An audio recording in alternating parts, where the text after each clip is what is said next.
it's incredible in today's world to have a biotech that's been able to stand alone for 40 years and to have the impact on patients that we've had.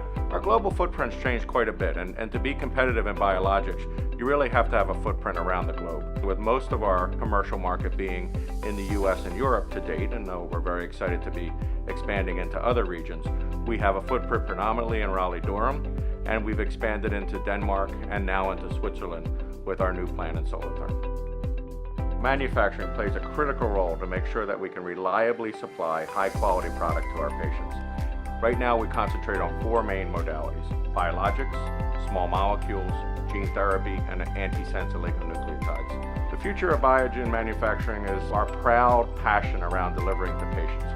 It's the most important that the patients get the highest quality product we can deliver day in and day out anywhere around the world. And I'm very excited by not only our current commercial portfolio, but that our pipeline has been built over the last 18 months to really an industry-leading pipeline in neuroscience. I'm looking forward to making a difference in neuroscience.